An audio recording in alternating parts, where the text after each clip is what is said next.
My mother called me a liar from birth, all because of her belief in scientific parenting. From the day my twin sister Mina and I were born, she fastened honesty bracelets to our wrists. Lie, and it flashed red, triggering an electric shock from Mom's remote. Mina's bracelet always stayed green. Even when she tore Mom's dress and blamed the cat, it glowed gently. But me, if I whispered, "Mom, I'm hungry," it turned furious red, and pain shot through my arm. At first I argued. Mom said, "The machine doesn't lie. The pain will help you remember." After thousands of shocks, I believed it. I was born a liar. On New Year's Eve, as Mom prepared to take Mina to see fireworks, searing pain tore through my stomach. I collapsed, gasping. "Mom, my stomach, it hurts so much. Help me." But my bracelet flashed frantic red. Mom looked down at me, my hair wet with cold sweat, and turned the remote to its highest setting. "You'd fake being sick just to see the fireworks?" she said, disappointed. "You never learn." She walked out with Mina, the door slamming behind them. I thought, Mom must be right. The bracelet is red, so I can't really be in pain. I must be lying for attention. "I'm sorry, Mom. Next time I'll try to be honest. It hurts." My body convulsed with pain, my fingernails scratching white lines into the hardwood floor. The doorknob turned. A spark of hope ignited in my chest. Mom was back. She's a doctor. She must have realized something was wrong. She came back to save me. "Are you done with your tantrum? The fireworks are about to start and Mina's getting impatient." "Mom,"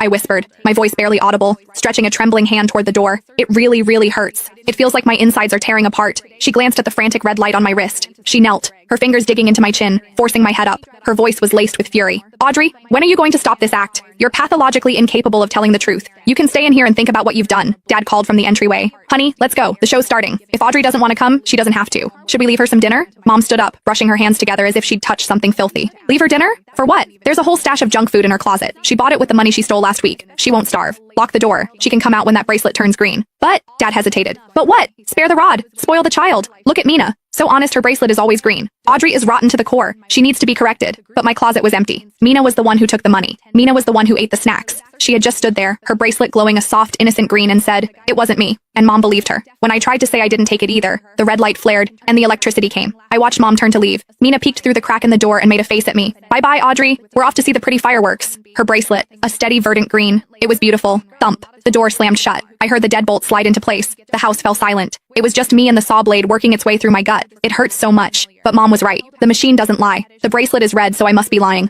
I'm not in pain. I'm really, truly not in pain. Tears streamed down my face as I tried to hypnotize myself. I don't know how long passed, but the pain actually seemed to fade. With the last ounce of my strength, I crawled toward my desk. I had to write an apology. That was the rule. Whenever the red light came on, I had to write "I am a liar" 500 times. If I finished, maybe Mom would forgive me. Maybe she'd take me to the hospital. My hand shook as I opened the crumpled, worn-out notebook. It was already filled, page after page, with my previous apologies. Usually I wrote, "I'm sorry, I was wrong, I won't lie anymore." But this time, I wanted to write the truth. My vision blurred. Crying, I used the last of my energy to scrawl, "Mom, I really do love you. It hurts so much. Why won't you just believe me? Please, Mom, just believe me this one time." As I finished the last word, the agony in my stomach suddenly vanished. In its place was a lightness I'd never felt